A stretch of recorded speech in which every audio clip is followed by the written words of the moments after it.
नमस्कार, आप देख रहे हैं R9 टीवी। मैं हूं आपके साथ आशिमा त्यागी। उत्तर प्रदेश के राज्य मंत्री अतुल गर्ग से वरिष्ठ पत्रकार अजय गर्ग ने खास बातचीत की। इस दौरान अतुल गर्ग ने स्वास्थ्य विकास समेत कई मुद्दों पर बेबाकी से अपनी राय रखी। इसके साथ उत्तर प्रदेश की योगी सरकार के 4 सालों को भी बेमिसाल बताया।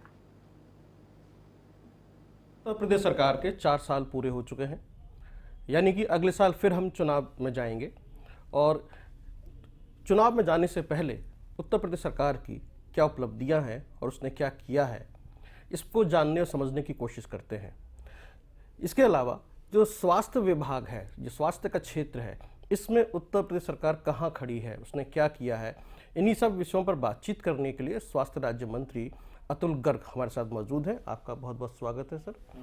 आप गाजियाबाद से विधायक भी हैं, तो इसी पे बातचीत करेंगे सर। सबसे पहला सवाल कि 4 साल पूरे हो चुके हैं और स्वास्थ्य के क्षेत्र में आप कहाँ खड़े हैं? देखिए, मैं इसके अंदर आपको ये बताना चाहता हूँ कि जब से ये सरकार बनी है तो ऐसा तूफान सा आ गया है सभी विभागों में कार्यक्रमों का कि ये समझ नहीं आ रहा था कि उत्तर प्रदेश अब तक इतना सोता हुआ प्रदेश क्यों रह गया। यदि आप अगर आपने बात स्वास्थ्य विभाग से अभी आपने अगर करी है तो मैं आपको ये बता दूं कि उत्तर प्रदेश में केवल 17 मेडिकल कॉलेज थे और आपके 54 होने वाले हैं। ठीक है। जबकि जब कोई सरकार टेक ओवर करती है तो शुरू का 1-1.5 साल तो वैसे ही बेकार हो जाता है। 45 मेडिकल कॉलेज चालू हो चुके हैं। एटा जैसी जगह का, जहाँ का मैं प्रभारी हूँ, जो बहुत पिछड़ी हुई जगह मानी जाती रही है, वहाँ के हॉस्पिटल को भी मेडिकल कॉलेज के अंदर कन्वर्ट करा जा रहा है। मुख्यमंत्री जी ने ये आदेश दिए हैं और ये कल्पना वो ही कर सकते हैं और किसी के बस का भी नहीं था। मुख्यमंत्री जी का जो विज़न है कि सभी 80 जिलों में मेडिकल कॉलेज, हमारे एक मेडिकल कॉलेज होना बहुत ज़रूरी है। तो जहाँ जानी है सब जगह हो जाएंगे, तो वहाँ पर न केवल मेडिकल की सीटें बढ़ेंगी बल्कि वहाँ पर इलाज की उन्नत सुविधाएं भी बनेगी। कोई कल्पना नहीं कर सकता था कि जो गर्भवती महिलाएं हैं उनको लेने भी वैन जाएगी, उनको छोड़ने भी जाएगी और बच्चों का जन्म होगा हॉस्पिटल के अंदर। लोग प्राइवेट सेक्टर में ही ज़्यादा प्रीफरेंस करते थे। बिल्कुल बिल्कुल बिल्कुल। लेकिन आज की डेट में आप जाएंगे तो आपको नई चादर मिलेगी, अच्छा भोजन मिलेगा, महिलाओं के लिए 5,000 रुपया इमीडिएट मिलता है। जैसी रजिस्ट्रेशन होता है सरकार उसको टेक ओवर कर लेती है, महिला को ठीक से उसकी देखभाल की जिम्मेदारी ले लेती है, उसे खाने पीने का सामान मिलता है। पहली लड़की होने पर 7,000 रुपये मिलता है, पहला लड़का होने पर 5,000 मिलता है। तो और घर छोड़ के आएगी मैन। ठीक है। कोई भी बीमार आदमी आप फ़ोन करेंगे तो जो रेस्पॉन्स टाइम है वो मेरे ख्याल से आधे घंटे का भी नहीं रह गया है। ठीक है कि वहाँ पर जाएगी। तो ऐसा नहीं है कि पहले केंद्र सरकार पैसा देने से मना करती थी। पहले अगर आपके यहाँ 2,000 एम्बुलेंस थी, अब 4,500 एम्बुलेंस है। पहले 2,000 एम्बुलेंस का कोई रिकॉर्ड नहीं था कि कितने लोगों ने बुलाया, कितने लोगों ने उसको रेस्पॉन्ड करा। आज की डेट में 1-1 मिनट का रिस्पॉन्ड है। सेंटर के अंदर वहाँ पर टीम बना रखी है और वो सब चल रहा है इसके अंदर। जैसे अभी आपने बातचीत की महिलाओं की, बच्चों के जन्म दर की, इन सबको लेकर एक सुविधाएं आपकी सरकार दे रही है, लेकिन इसके साथ साथ जो शिशु की जो जन्म दर है उसमें बढ़ोतरी हुई है, यानी कि पॉपुलेशन का ग्राफ भी बढ़ रहा है। इसके अलावा जो आंकड़े आते हैं, 1,000 बच्चों पर लगभग 91 बच्चों की डेथ हो जाती है। उत्तर प्रदेश में हर साल लगभग 55 लाख बच्चों का जन्म होता है और 2 लाख बच्चों की डेथ हो जाती है। तो ये जो जन्म के दर के साथ साथ जो मृत्यु दर है, इस पर क्या किया है आपकी सरकार इसमें ने? जबरदस्त इम्प्रूवमेंट हुई है पॉजिटिव साइड के अंदर। जैसे मैं आपको बता दूं कि पहले जापानीज बुखार के अंदर, अगर एकदम राइट ना हो तो मेरे पास आंकड़ा इस समय नहीं है, मुझे पता नहीं था, ये सवाल आप पूछेंगे कि 1100-1200 बच्चों की डेथ पिछले 40 साल से हर साल होती थी। अब वो डेथ अब 40-50 की भी रह गई। ऐसे ही अगर आप देखेंगे कि जो मृत्यु दर है प्रति बच्चे पर, उसमें भी बेहद कमी आई है। ठीक है। इसमें हुआ क्या है कि बस थोड़ी सी सेंसिटिवनेस की जरूरत है। बिल्कुल बिल्कुल बिल्कुल। सबसे ज्यादा मैं आपको इस बात का ध्यान दूं, कोरोना पीरियड के अंदर क्या कारण है कि उत्तर प्रदेश पूरे भारत के अंदर सबसे बेहतरीन प्रदर्शन करा। बिल्कुल बिल्कुल। 40 लाख से ज़्यादा मजदूर भारत में से महाराष्ट्र से आए, जहाँ सबसे ज़्यादा कोरोना था। दिल्ली के अंदर तो डीटीसी की बसों ने उन मजदूरों को, उन बसों को भर भर करके उत्तर प्रदेश के गेट पे भेज दिया। कितना क्रूअल काम करा, जिससे कि उनका लोड कम हो जाए, उनके खाने पीने की जिम्मेदारी कम हो जाए, उनको डरा करके कि यहाँ उनके अंदर एक पैनिक पैदा किया गया। जी। और फिर जब वो लोग पैदल चल दिए, बार बार ये कहने के बावजूद प्रधानमंत्री के कि आप जहाँ रहें वहीं रहें, जहाँ रहें वहीं रहें, लॉकडाउन है, लेकिन उनको बसों को लगाने का जिम्मेदार कौन था? वो तस्वीर मीडिया में छाई रही, लोग मजदूर पैदल चल रहे हैं, चले आ रहे हैं। और उसका दोष मड़ा यूपी के ऊपर कि देखो जी मजदूरों का क्या हो रहा है। एक मजदूर ऐसा नहीं है कि जिसे उसे भोजन ना मिला हो। सामाजिक संस्थाओं ने और सरकारी संस्थाओं ने रात दिन काम किया, कई करोड़ लोगों को भोजन कराया। जो लोग कलकत्ता से और आपके महाराष्ट्र से या और प्रदेशों से आए, उनके लिए रेल लगा करके उनको घर तक छुड़वाने की न केवल व्यवस्था की गई, बल्कि उनको राशन 2 महीने का राशन अलग से दिया गया। जितने भी राशन कार्ड धारक थे, हमारे यहाँ करीब 4.5 करोड़ 5 करोड़ के करीब राशन कार्ड हैं, जिसका लाभ 15 करोड़ लोग उठाते हैं, उनको हर महीने एक की जगह 2 महीने का राशन दिया गया। अच्छा, एक की जगह 2 महीने का राशन दिया गया। तो जो प्रदेश का जो संवेदनशील, न केवल संवेदनाओं को व्यक्त किया गया, बल्कि उसको प्रैक्टिकल साइड में भी उसको इम्प्लीमेंट किया गया। ठीक, जैसे अभी आपने बात की सरकारी अस्पतालों की, चादरें बदली जा रही हैं, मतलब एक आपने एक एग्जांपल दिया कि काफ़ी कुछ चेंजेस हुए हैं, उनके स्तर में सुधार किया गया है। जो आंकड़ा है जो बताता है कि ग्रामीण क्षेत्रों में जो स्वास्थ्य सेवा पर खर्च होता है 18,000 के ऊपर है, और जो शहरी क्षेत्र है उसको 31,000 से लगभग ऊपर है। इसके बावजूद भी जो है 30% लोग ही जो है सरकारी अस्पताल की तरफ जाते हैं, बाकी प्राइवेट की तरफ जाते हैं। आपने भी अपनी चिंता व्यक्त की इसको लेकर। तो किस तरीके से जागरूक किया जा रहा है लोगों को कि वो सरकारी सेवाओं का भरपूर फ़ायदा उठाएं, ये जो सरकार उनको मुहैया करा रही है? ये एक सतत प्रयास है। आपको काम करने के लिए 4 साल पूरे हुए हैं। 4 साल के अंदर कम से कम आप 6-8 महीने तो टेक ओवर पीरियड में मान लीजिए, 3 साल का जो भी कुछ का काम हुआ है। जो डॉक्टरों की संख्या है वो लगभग डबल कर दी गई। जी जी जी जी। किसी ने इस तरफ ध्यान ही नहीं दिया गया। किसी ने इस तरफ ध्यान ही नहीं दिया, शोर मच रहा है बाहर। किसी ने इस तरफ ध्यान ही नहीं दिया कि जो डॉक्टर है, जो विशिष्ट सेवाओं के डॉक्टर हैं, जो ज़्यादा एक्सपर्ट माने जा रहे हैं, ठीक है, उनको जो है भर्ती क्यों नहीं हो रही है उनकी। जी जी। नियम ये था कि चाहे एमबीबीएस डॉक्टर हो, चाहे विशेषज्ञ हो, उसकी एक ही कैडर में भर्ती की जा रही थी। ठीक है, ठीक है।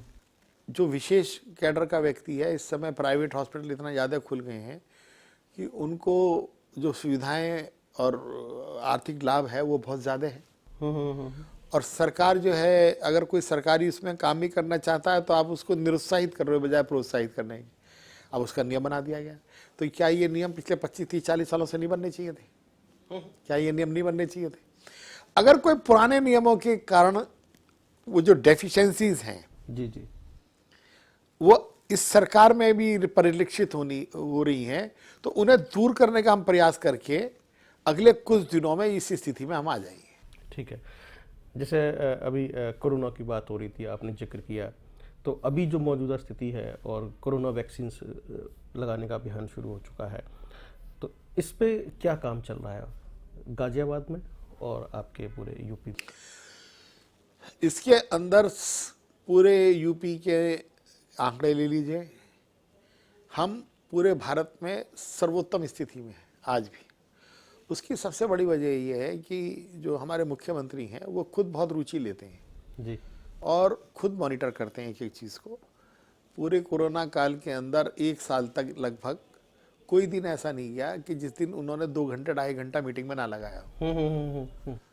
एक एक विभाग की रिपोर्ट लेना और उसको भी पैरेलली अलग अलग सोर्सेज से लेना। जैसे एक तो सरकारी रिपोर्ट आ गई, उसके बाद से एक कॉल सेंटर बना दिया गया। ठीक है। अब वो कॉल सेंटर जितने भी मरीज हैं उनसे टेलीफोन से बात कर रहा है। पूरे उत्तर प्रदेश में आपको शायद ही कोई ऐसा मरीज मिलेगा लाखों में जिससे कॉल सेंटर ने टेलीफोन पर ना पूछा हो। उसमें भी उन्होंने हर जगह हर जिले में और हर कमिश्नरी में जो सीनियर IAS अधिकारी हैं उनको प्रभारी बना दिया। और एक जगह गाजियाबाद जैसी जगह से ये खबर आई कि साहब ये चावल देते हैं जबकि मैं रोटी खाता हूँ। पूर्वांचल में चावल का प्रचलन ज़्यादा है, पश्चिमांचल में रोटी का प्रचलन ज़्यादा है। तो फिर ये नियम बनाया गया कि उन्हें जो है जहाँ पर रोटी का डिमांड ज़्यादा है वहाँ रोटी दी जाए, जहाँ पर चावल का डिमांड ज़्यादा है वहाँ चावल दिया जाए, और अगर कोई अकेला रोटी ही खाना चाहता है तो उसे चावल ना दिया जाए। मतलब जैसे कि कोई मेहमान घर में आ गया हो। तो इतना प्रयास। मेरे खुद रिश्तेदार सरकारी सेक्टर 23 में रहे, तो मैं अब क्योंकि वो मेरे रिश्तेदार थे, खुर्जे से आए हुए थे, तो मैंने उनको फ़ोन करके हमने उनको एक लिखा भी हम खाने का हम घर से भिजवा देंगे। ठीक है। तो एक तो उन्होंने कहा कि नहीं, घर से भिजवाने की जरूरत नहीं है, यहाँ का खाना बहुत अच्छा है और आपके घर से ज़्यादा अच्छा है। तो ऐसे भी कई लोग थे यहाँ के, कई सभासद जो पैसे वाले हैं, आर्थिक स्थिति में मजबूत हैं। तो बहुत लोगों ने प्राइवेट, जैसे मुरिंद्र आ रहे हैं जी, तो वो 4 बार के सभासद हैं और आर्थिक स्थिति भी उनकी अच्छी है, ऐसा नहीं है। तो उन्होंने मेरे को फ़ोन करके ये कहा, मैं लखनऊ में था, कि अतुल जी सरकार इतना अच्छा काम कर सकती है, ये हमें अनुमान नहीं था। ठीक है। तो इससे ज़्यादा और क्या चाहिए। मुख्यमंत्री जी ने खुद मेरे को कोरोना काल में और हमारे कैबिनेट मिनिस्टर साहब को ये कहा कि कोरोना काल में हॉस्पिटलों को विजिट करके आइए, देखा भी हमें, मरीजों से बात करिए आप। तो मैं खुद 32 जिलों में तो मैं ही गया अकेला, और वहाँ पर कोई मरीज ऐसा नहीं था जिससे ना मिला हूँ मैं। कोरोना के मरीजों से तो मिलने की पाबंदी थी, और बाकी मरीजों से मिल के आए सबसे, कि सब व्यवस्थाएं ठीक चल रही। कमियां तो देखो सब जगह मिलती हैं, थोड़ी बहुत, कहीं ज़्यादा कहीं कम, लेकिन हमें तुलनात्मक अगर हम अध्ययन करें तो थोड़ा बहुत फ़र्क नहीं, ज़मीन आसमान का फ़र्क है उत्तर प्रदेश के अंदर। 4 साल की क्या उपलब्धियां देखते हैं आप? कोई सा एक क्षेत्र बताओ जहां पर उपलब्धियां ना हुई। नहीं, उल्टी बात करो आप। जैसे स्कूलों के अंदर 25-30% बच्चों की संख्या बढ़ गई। पुलिस के अंदर, शिक्षकों के अंदर 2.5 लाख से ज्यादा नई नौकरियां लग गई। ठीक है, 2.5 लाख से ज्यादा, 2.5 लाख नौकरी लगाने के बाद, पहले कोई भी मैं नाम लेना उचित नहीं समझता हूं, जिस जाति का मुख्यमंत्री होता था आमतौर से, या जिस जाति की जातिगत पार्टियों के आधार पर, एक डाटा उठा के देखोगे कि थोड़ी बहुत जो नौकरियां लगती थी तो वो भी विशेष जातियों के, विशेष क्षेत्र के लोगों की लगती थी। अब की बार, और काफ़ी पैसा भी देना पड़ता था लोगों को नौकरियां लगवाने के लिए। सुनते थे कि भाई पुलिस में नौकरी के लिए इतना रुपया गया, इतना गया। इन 2.5 लाख नौकरियों में एक आदमी की तरफ से ये एक सिंगल, ये बता दो आप कि जिस आदमी को ये लगता हो कि यार मैं पैसे दे देता तो मेरी नौकरी लग सकती थी। आपने बहुत ही इनडायरेक्ट वे में जो पिछली सरकार को कटघरे में खड़ा कर दिया है। नहीं, इनडायरेक्टली, डायरेक्टली कर रहे हैं, डायरेक्टली कर रहे हैं, डायरेक्टली कर रहे हैं। ठीक है। हाँ, तो यानी कि 0 टॉलरेंस है करप्शन का, बिना किसी, कम से कम नौकरियों के अंदर तो 100% आप मान लीजिए कि इतनी जैसे हमारे पास लोग आते हैं कि भाई हम आपके कार्यकर्ता हैं, हम आपके रिश्तेदार हैं, तो हमें क्या फायदा हुआ आपके मंत्री बनने का। ठीक है, आप हमारी नौकरी नहीं लगवा सकते, हमने रात दिन भारतीय जनता पार्टी के लिए समय दिया। तो हम उनसे हाथ जोड़ के निवेदन करते हैं कि आपने अगर भारतीय जनता पार्टी के लिए समय दिया तो इसीलिए तो दिया कि हिंदुस्तान में ईमानदारी से काम हो, तो आपको इसी बात से संतोष करना पड़ेगा कि ईमानदारी से काम हो रहा है। अब इस ईमानदारी में आपका फायदा नहीं हो रहा डायरेक्ट, पर देश का फायदा हो रहा है। जैसे अभी आपने बात की इस बारे में, जो एक चुनाव जाने से पहले एक मैनिफेस्टो आता है, घोषणा पत्र आता है, तो कितना प्रतिशत आपका जो घोषणा पत्र है वो पूरा हो गया? ये मेरे से मत कहलवाइए आप। 19 मार्च को माननीय योगी जी ने शपथ ली थी। ठीक है। मंत्रिमंडल की शपथ 19 तारीख को हुई थी और आज 10 तारीख हो गई। 9 दिन बाद धूमधाम से उसी घोषणा पत्र को आपके सामने रखा जाएगा, उसी घोषणा पत्र को, और उसमें एक एक बिंदु के साथ आपके साथ चर्चा होगी। ठीक है। ठीक है। आप विधायक भी हैं, तो विधायक होने के नाते जो आपकी जिम्मेदारियां हैं उसको कितना पूरा कर पाए हैं? लोग जैसे लोग आपको बहुत आते हैं, बहुत पसंद करते हैं आपको गाजियाबाद में, लोग इतने आप लोकप्रिय हैं, तो जो एक विधायक होने की जो जिम्मेदारी है उसमें समय दे पाते हैं? देखिए, सरकार इतनी ज़्यादा एक्टिव हो गई है कि मुझे तो लगता है विधायकों का रोल थोड़ा सा कम कर दिया है। मतलब कम नहीं कर दिया, उन्हें शायद इतनी जरूरत ही नहीं पड़ती। जैसे मेरे क्षेत्र में, पता नहीं आप कितने वाकिफ हैं, डुंडेड़ा गांव से लेकर के बागू तक अनऑथराइज कॉलोनियां हैं। हरबंस नगर में अनऑथराइज कॉलोनियां थी, ठीक है, वहां पर सीवर लाइन नहीं थी। ये कॉलोनियां 25-25, 30-30 साल से बसी हुई हैं जी। अब 100% सीवर लाइन डल रही है। अकेले 8 पानी की टंकियां हमारे उस क्षेत्र में लग गई हैं। प्रताप विहार के अंदर, बागू के अंदर पानी पीते इतना जहरीला पानी है, अब अगले 5-6 महीने के अंदर वहां मीठा पानी शुरू हो जाएगा। इसी पे एक सवाल है, अतुल गर्ग अपने आप को राजनीति में कहाँ खड़ा हुआ पाते हैं? देखिए, राजनीति के जो मायने आम जनता में और रोजमर्रा की जो भाषा है वो बहुत अलग है, और राजनीति का मतलब अलग है। जैसे हम किसी से लड़ाई झगड़ा हो जाए, या किसी को हमें गाली देनी हो, या किसी को हमें चालाक कहना हो, तो हम ये कहते हैं कि यार तुम मेरे साथ राजनीति मत करो, जबकि राजनीति एक पवित्र शब्द है। बिल्कुल बिल्कुल बिल्कुल। राजनीति का मतलब है कि राज्य से संबंधित जो नीतियां हैं उसे राजनीति कहते हैं। उसके अंदर जो मतभेद होता है, उसके अंदर जो एक दूसरे को कन्विंस करने का प्रयास होता है, या उसे राजनीति कहते हैं। और राजनीति कहलाया जाने लगा इस षड्यंत्र का नाम, ठीक है। तो अब इसमें मैं कौन सी बात का जवाब दूं, मेरे को नहीं समझ पा रहा हूं। आपने राजनीति जो है षड्यंत्र का नाम लोग, जबकि पवित्र शब्द है वो, ठीक है, वो पवित्र शब्द लोग है। ऐसा समझते हैं राजनीति मतलब षड्यंत्र। अगर किसी से कहो भाई तुम, कोई भी अगर किसी को गुस्सा होएगा तो कहेगा तुम मेरे साथ राजनीति मत करो, मतलब क्या है यार, मजाक बना रहा है। राजनीति तो पवित्र शब्द है।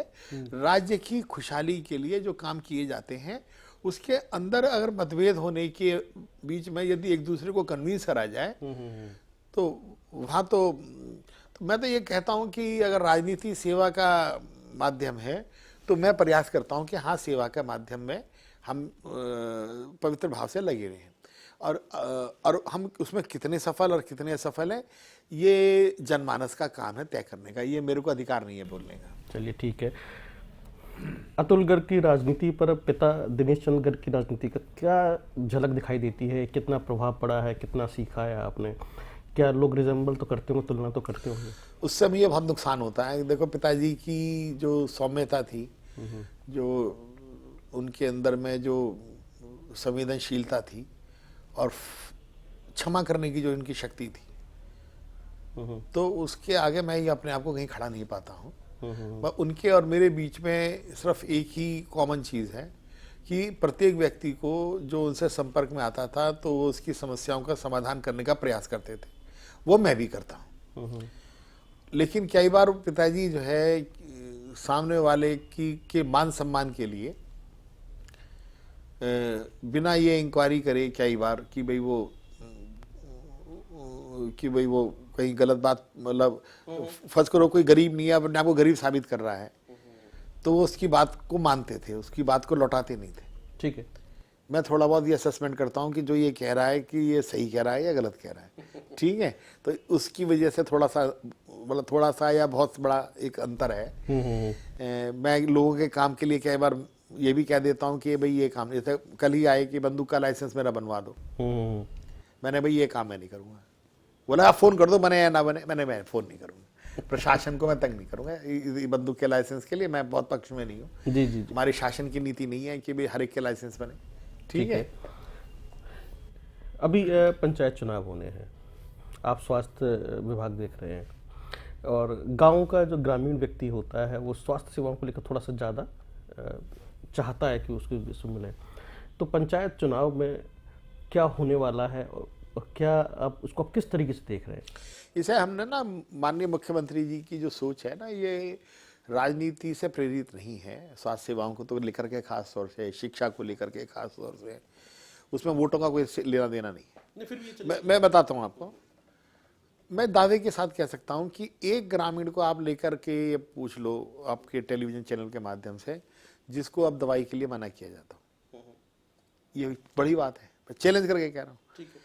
कि कहीं पूरे उत्तर प्रदेश में किसी पीएससी पे, किसी सीएससी पर, किसी जिला केंद्र पर जो दवाइयों के जो मानक हैं, आपको कहीं कोई दवाई शॉर्ट नहीं मिलेगी। ये मुख्यमंत्री जी की बहुत बड़ी एक, मैं प्रशंसा नहीं कर रहा हूं, ये उनका लक्ष्य की पूर्ति कर रहा। अब उसमें मुसलमान गांव भी हैं, जो लोग कहते हैं कि मुस्लिम वोट नहीं देते हैं, या वो बहुत सारे गांव हैं कि जहां से भाजपा को वोट नहीं मिलता होगा, आप वहीं जाकर के पूछ लो।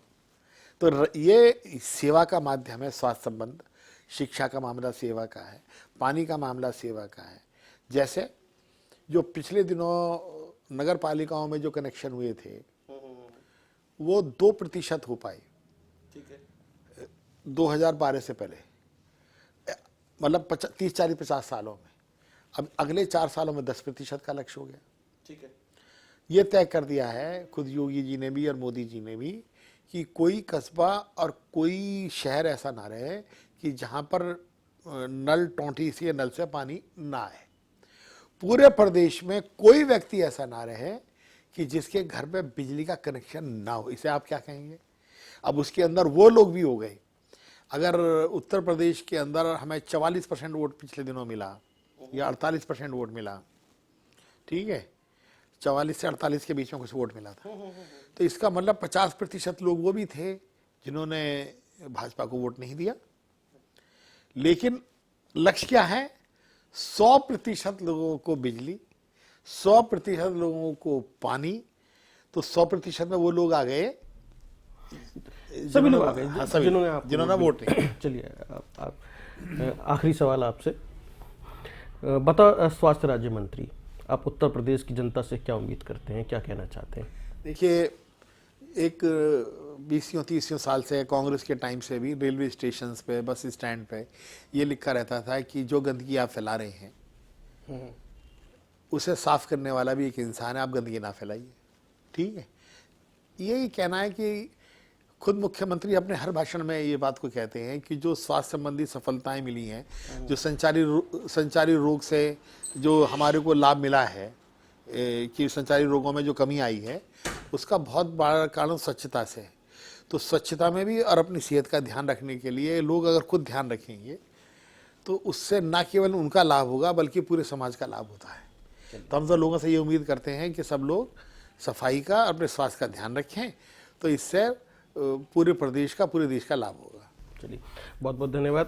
अभी आपने स्वास्थ्य राज्य मंत्री अतुल गर्ग जी को सुना। वो कह रहे हैं कि अपने स्वास्थ्य का ध्यान रखें और सफाई का भी ध्यान रखें, ये जीवन के लिए बेहतर है। और अपनी उपलब्धियां भी उन्होंने बताई, जिसके बिहाफ पर वो अगले चुनाव में जाने के लिए तैयार है। धन्यवाद। तो आप सुन रहे थे उत्तर प्रदेश के राज्य मंत्री अतुल गर्ग को, और उन्होंने इस दौरान योगी सरकार के 4 साल के तमाम कामों का और उपलब्धियों का बखान वो करते नजर आए। इसी के साथ इस बुलेटिन में फिलहाल इतना ही। आप देखते रहिए R9 TV।